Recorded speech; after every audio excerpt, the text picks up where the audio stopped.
Hello दोस्तों, स्वागत है आप सबों का आपके अपने चैनल पर। दोस्तों आज हम लोग सीटेट का एक बहुत ही हॉट टॉपिक यानी बहुत ही महत्वपूर्ण टॉपिक को डिस्कस करने जा रहे हैं, जिसका नाम है आभास संख्या।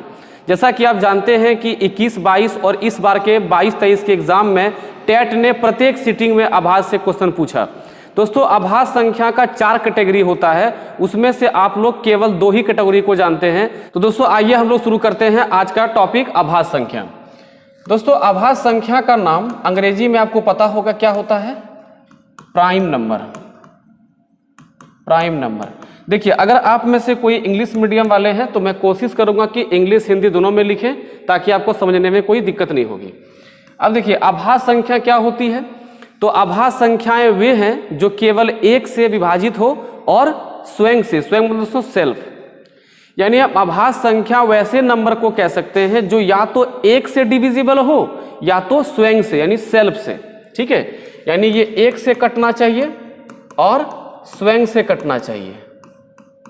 ठीक है, तो वैसी संख्याओं क्या दोस्तों हम लोग कहते हैं? आभास संख्या कहते हैं। अब देखिए इसकी शुरुआत कहां से होती है? 2 से होती है, 3, 5, 7, 9 दोस्तों नहीं होगा, ध्यान रखेंगे। 11, 13, 17, 19, 23, 29, 31 इस प्रकार से और आगे बढ़ते चले जाएगा। ठीक है, आपको अभी हम सब कुछ समझाएंगे कि भाई 25 तक में कितने आभास संख्याएं हैं, 50 तक कितने हैं, 75 तक कितने हैं, 100 तक कितने हैं और 150 तक कितने हैं। अब तक सीटेट ने 100 तक ही पूछा है, लेकिन आपको हम 150 तक का भी ट्रिक सिखा देंगे ताकि आपको कोई भी दिक्कत नहीं होना चाहिए। ओके दोस्तों, अब देखिए अब यहां समझने वाली बात है कि 2 के अलावा जितनी भी संख्याओं को आप देख रहे हैं ये सब के सब दोस्तों क्या देखिए विषम संख्या है। ठीक है, तो टेट में एक बार क्वेश्चन पूछा गया कि सभी आभास संख्याएं विषम संख्या होती है। बिल्कुल गलत, क्योंकि यहां देखिए एक संख्या क्या है? सम है और बाकी सब क्या है? विषम है। सम संख्या आप जानते हैं किसे कहते हैं? जो 2 से पूर्णतः विभाजित हो जाए। तो देखिए 2 को हम ये कह सकते हैं कि ये कैसी संख्या है? सम आभास संख्या है।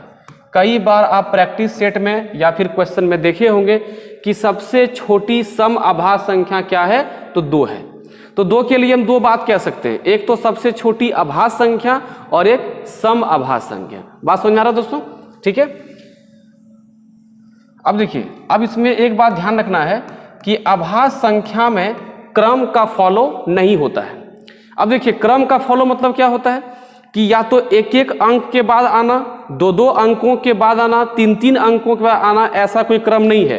देखिए 2 और 3 लगातार संख्याएं हैं, 3 के बाद 5 2 गैपिंग है, 5 के बाद 7 2 गैपिंग है, 7 के बाद 11 4 गैपिंग है, 11 के बाद 13 2 गैपिंग है। तो कोई ये क्रम फॉलो नहीं कर रहा है, इसलिए हम आभास संख्या को क्रम में नहीं बोल सकते हैं, अर्थात लगातार संख्या नहीं कह सकते।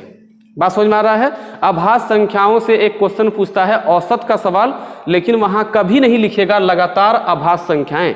अभी आगे हम कुछ क्वेश्चन भी दिखाएंगे आपको ताकि आप आसानी से समझ जाए। अब दोस्तों आभास संख्या में एक बात और आप ध्यान रखेंगे कि आभास संख्या में आपको याद रखना है कि कम से कम 2 गुणनखंड होने अनिवार्य है। अब ये 2 गुणनखंड क्या है और अनिवार्य क्या? इसको हम ऐसे कह सकते हैं कि आभास संख्याओं के केवल 2 ही गुणनखंड होते हैं, है ना? आभास संख्याओं के केवल 2 ही गुणनखंड होते हैं। जैसे मान लीजिए हम 7 उठाते हैं। अब आप में से कुछ लोगों को भाई गुणनखंड समझ में नहीं आता, गुणनखंड किसे कहते हैं? आसान है, एकदम आसान है। देखिए गुणन और खंड ये 2 वर्ड से जुड़ के बना है, एक गुना और एक खंड। यानी हम किसी संख्या को ऐसे खंड करेंगे, ऐसे टुकड़े में बांटेंगे जो गुना में हो। ठीक है, और उसकी संख्या कितनी हो? 2 हो। जैसे आप 7 देखो, 7 को आप कैसे तोड़ सकते हो? 1 गुने 7। आप 13 को कैसे तोड़ सकते हो? 1 गुने 13। आप 19 को कैसे तोड़ सकते हो? 1 गुने 19। क्या इसके अलावा, सॉरी यहाँ 19 होगा, इसके अलावा और कोई उपाय है? तो कोई उपाय नहीं है। तो अगला पॉइंट आप लिख लेंगे कि इसके कितने गुणनखंड हैं? 2 गुणनखंड हैं, केवल 2 गुणनखंड। ठीक है, अब देखिए आभास संख्याओं से आगे बढ़ते हैं और आभास संख्याओं के प्रकार को चलते हैं। आभास संख्याओं के प्रकार, तो सबसे पहला होता है सह अभाज्य संख्या। नाम सुने होंगे, दूसरा है इसका सह अभाज्य, दोस्तों अंग्रेजी में बोलते हैं को प्राइम नंबर, ठीक है। और अगला है आपका जुड़वा अभाज्य संख्या, जुड़वा अभाज्य संख्या। इसी को इस बार सीटेट ने नए नाम से पूछा, जिसका नाम रखा गया युग्म अभाज्य संख्या। अभी आपको सब समझाएंगे एक एक करके, क्वेश्चन कैसा पूछा गया, क्या क्वेश्चन था, क्या आंसर होना चाहिए था और कैसे आंसर निकाला जाएगा। और दोस्तों तीसरा जो कि अब तक नहीं पूछा है लेकिन कंफर्म है कि आगे पूछ सकता है, अपेक्षित अभाज्य संख्या। दोस्तों ये जो आप देख रहे हैं जुड़वा अभाज्य संख्या, ये जुड़वा अभाज्य संख्या हम जब से मैथ पढ़ाना शुरू किए हैं तब से इसको हम पढ़ा रहे थे, लेकिन पिछले 6-7 सालों से पढ़ाते हुए कभी टेट ने इस क्वेश्चन को नहीं पूछा। लेकिन इस बार जुड़वा अभाज्य संख्या पूछ लिया तो भाई चलो मेरा मेहनत कम से कम काम आ गया। तो उम्मीद है कि अपेक्षित अभाज्य संख्या इस बार किसी न किसी टेट एग्जाम में आपको देखने को मिल जाए। अब आइए हम लोग शुरू करते हैं एक एक करके और समझते हैं क्या है इसका कॉन्सेप्ट। देखिए सबसे पहले शुरू करते हैं दोस्तों सह अभाज्य संख्या। तो देखिए आपकी स्क्रीन पर लिखा हुआ आते रहेगा, आप उसको नोट भी करेंगे लेकिन साथ साथ अच्छे से समझने का प्रयास करेंगे। दोस्तों सह और अभाज्य, देखिए दो तरह के वर्ड हैं। सह मतलब दोस्तों होता है साथी और अभाज्य का मतलब दोस्तों क्या होता है, जो नहीं कटे। तो सह माने साथी, यानी हमको अभाज्य संख्याओं का साथी ढूंढना है, ठीक है। अभाज्य संख्याओं के साथी को ढूंढना है। साथी मतलब दोस्तों क्या, जोड़ा। जैसे मान लीजिए 3 और 11, आप देख रहे हैं 3 और 11, 3 भी अभाज्य 11 भी अभाज्य, दोनों एक साथ आ गए, क्या हो गया, साथी, ठीक है। मतलब क्या हो गया, सह अभाज्य। तो हम लोगों को ऐसे दो अभाज्य संख्याओं के जोड़े बनाने हैं जिनका एचसीएफ, दोस्तों एचसीएफ क्या होता है, तो एचसीएफ अभी आप नहीं पढ़ रहे हैं तो आप एचसीएफ को सामान्य भाषा में आप याद रखेंगे कॉमन। ध्यान से सुनते चलिए, गारंटी है कि आज के बाद आपको अभाज्य संख्या में कोई दिक्कत नहीं होगी, एक पॉइंट नहीं छोड़ने वाले हम। कॉमन, अब भैया कॉमन क्या होता है वो समझो जरा सा। जैसे 3 छोड़ देते हैं, 4, 6 और 8, ये 3 संख्या मैंने दी आपको और मैंने कहा कि इससे कॉमन क्या होगा आप बताएं, ठीक है। तो कॉमन वही होता है जो इन तीनों से हम छीन सकते हैं। ये तीनों के तीनों जिसके पहाड़ा में होगा दोस्तों वही कॉमन होगा। तो ये तीनों के तीनों 2 के पहाड़ा में है, पहाड़ा समझते हो ना, टेबल 2 के पहाड़ा में है, तो इन तीनों का कॉमन दोस्तों क्या होगा, 2। तो 2 क्या हो जाएगा, इन तीनों का एचसीएफ, ध्यान रखेंगे क्या होगा, एचसीएफ, ठीक है। अब बताइए कि अगर हम 3 और 11 का कॉमन ढूंढें, 3 और 11 का कॉमन ढूंढे तो क्या मिलेगा बताइए, हमको 1 मिलेगा नहीं, क्योंकि 3 भी अभाज्य है और 11 भी अभाज्य है। 3 1 के पहाड़ा के अलावा किसी में नहीं आएगा और 11 भी 1 के पहाड़ा के अलावा किसी में नहीं आएगा, खुद के पहाड़ा में आएगा। तो कॉमन दोस्तों क्या होगा, 1। अगर कॉमन 1 है तो एचसीएफ क्या है, 1। तो सह अभाज्य संख्या का डेफिनेशन कुछ इस प्रकार से होगा, ध्यान से आप समझिए कि 2 अभाज्य संख्याओं के ऐसे जोड़े जिनका एचसीएफ 1 हो उसे हम सह अभाज्य संख्या कहते हैं। जैसे 3 11, 5 13, 13 19, 17 29, यानी आपको 2 अभाज्य संख्या लेना है और उसको एक घर के अंदर ये ब्रैकेट में बंद कर देना है। बात समझ आ रहा है ना, 2 अभाज्य संख्या लेना है, एक बाउंड्री में बंद कर देना है, वही है आपका सह अभाज्य संख्या। कितना आसान है बताओ, बहुत ही आसान है, ठीक है। तो सह अभाज्य में आपको दिक्कत नहीं होना चाहिए। तो आइए अब बढ़ते हैं आगे। देखिए सह अभाज्य संख्या को आप याद रखेंगे क्योंकि इससे भी सवाल आपको दे देता है, ठीक है। अब बढ़ते हैं हम लोग जुड़वा अभाज्य संख्या, यानी इसको बोलते हैं युग्म अभाज्य संख्या। तो जुड़वा अभाज्य संख्या या फिर युग्म अभाज्य संख्या को अंग्रेजी में बोला जाता है ट्विन्स प्राइम नंबर, ठीक है दोस्तों, क्या बोलते हैं, ट्विन्स प्राइम नंबर। अब देखिए जुड़वा अभाज्य क्या है, तो पहले आप इसका डेफिनेशन अच्छे समझ लीजिए फिर हम इसको समझाते हैं। देखिए ऐसे 2 अभाज्य संख्याओं के जोड़े जिनके बीच का अंतर 2 हो, ठीक है। ऐसे 2 अभाज्य संख्याओं के जोड़े जिनके बीच का अंतर 2 हो। जैसे देखिए 3 और 5, बोलिए अंतर कितना है, 2 है। 5 और 7, बोलिए अंतर कितना है, 2 है, ठीक है। 7 तो नहीं होगा, 11 और 13, बोलिए अंतर कितना है? 2 है। 17 और 19 बताया जाए अंतर 2। 29 और 31 अंतर 2। 41 और 43 अंतर 2। 59, 59 और 61 अंतर 2। और एक 71 और 73 अंतर 2। और भी आगे मिलेंगे, और भी संख्याएं आगे मिलेंगी, लेकिन दोस्तों यही 8 संख्याएं हैं जो 1 से लेकर के 100 तक में आपको युग्म आभास संख्या देखने को मिलेगा। अब आप में से बहुत कोई ऐसे हैं जो सीटेट एग्जाम इस बार दिए हैं, तो दोस्तों आपको समझ में आ गया होगा कि यहां से सवाल क्या पूछा था। ठीक है, तो दोस्तों सवाल यहां से दिया था, आपको पता होना चाहिए।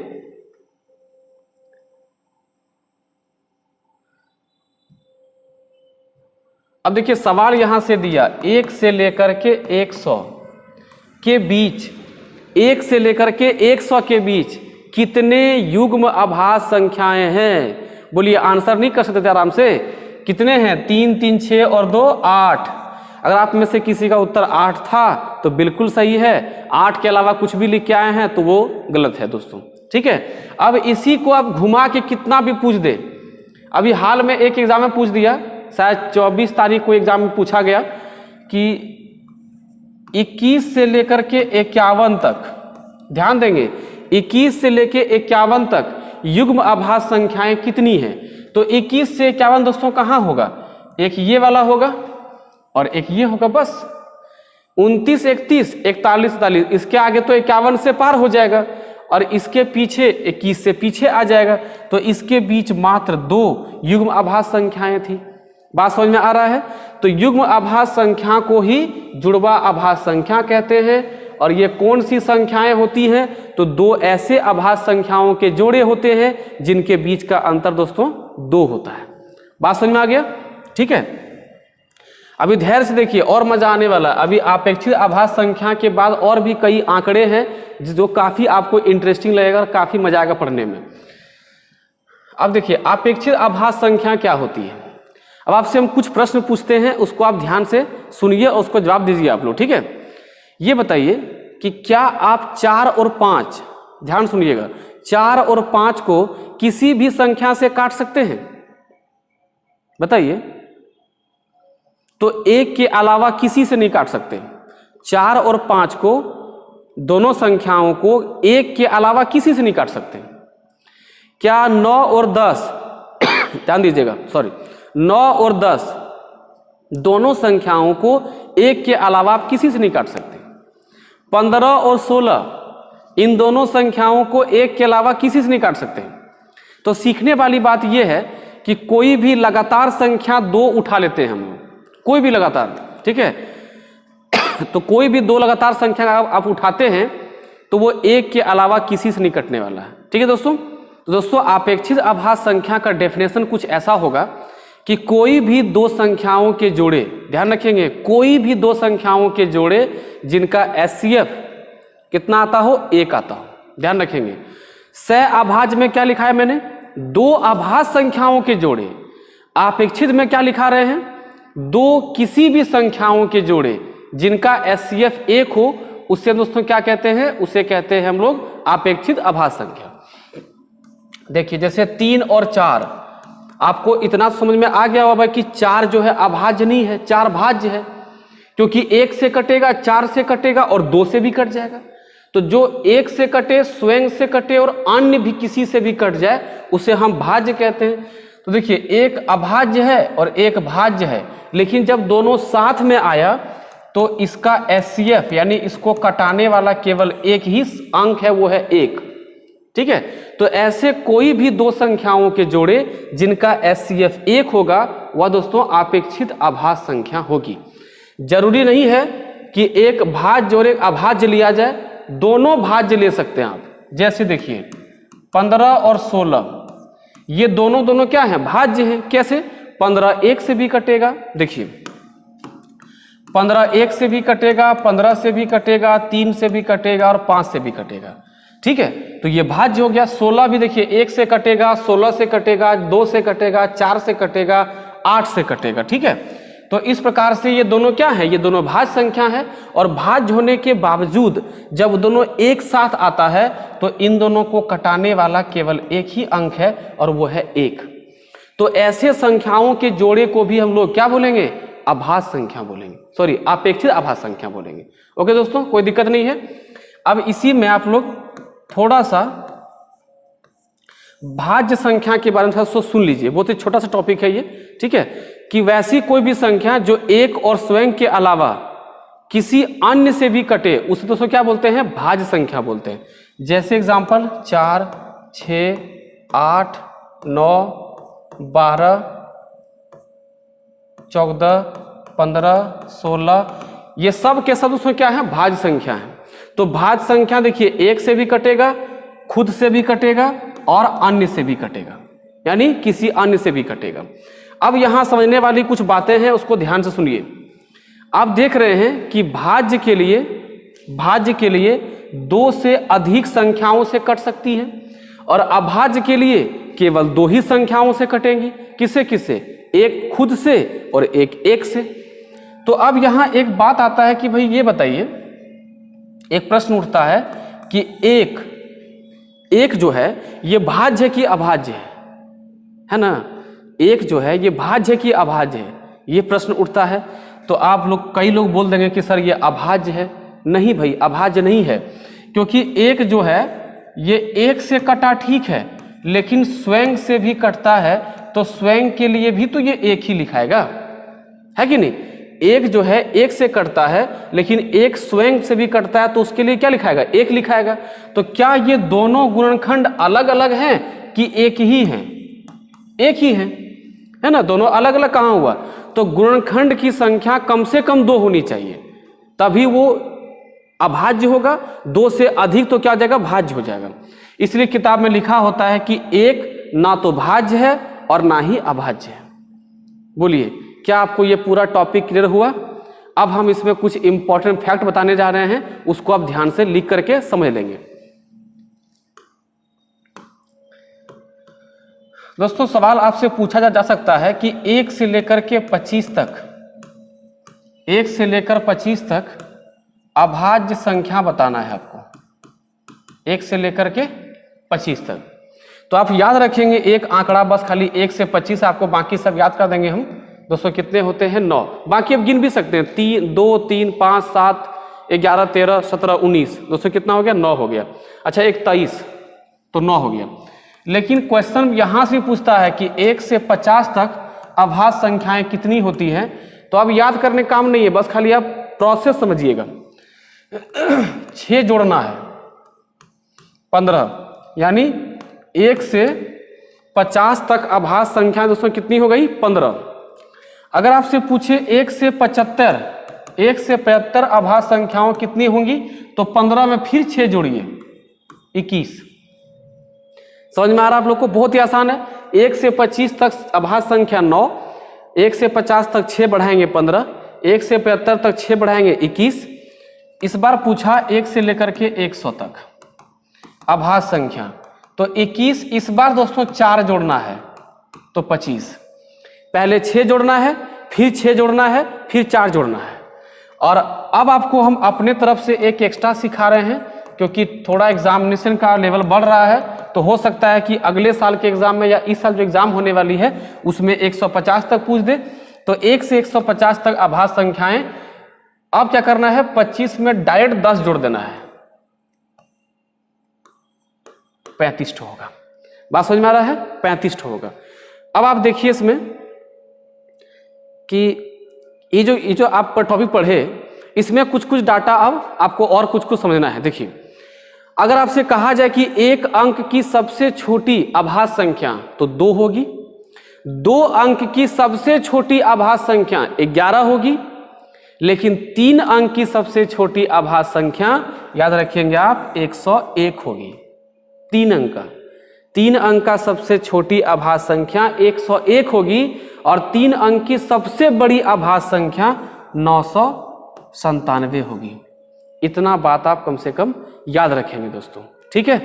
अब आपसे जो है किसी तरह का भी क्वेश्चन अगर यहाँ पूछता है, तो आप बड़े आसानी से क्वेश्चन को सॉल्व कर सकते हैं। जैसे एक सवाल इस बार पूछा गया था, 12 या 13 जनवरी को पूछा गया था क्वेश्चन कि 1 से लेकर के 15 तक, ठीक है, 1 से लेकर के 15 तक सभी अभाज्य संख्याओं का औसत क्या होगा। या तो इसी को एक और क्वेश्चन बना करके पूछा गया था किसी सीटिंग में कि प्रथम 5 अभाज्य संख्याओं का औसत क्या होगा, प्रथम 5 अभाज्य संख्याओं का औसत क्या होगा। तो इन दोनों क्वेश्चन का आप क्या करें कि आप जो है कमेंट करके हमको उत्तर बताएं कि 1 से 15 तक के सभी अभाज्य संख्याओं के औसत और प्रथम 5 अभाज्य संख्याओं के औसत। ठीक दोस्तों, देखते हैं कि आप लोग इस टॉपिक को समझे कि नहीं। फिर मिलते हैं नए टॉपिक के साथ, तब तक के लिए पढ़ते रहिए। जय हिंद।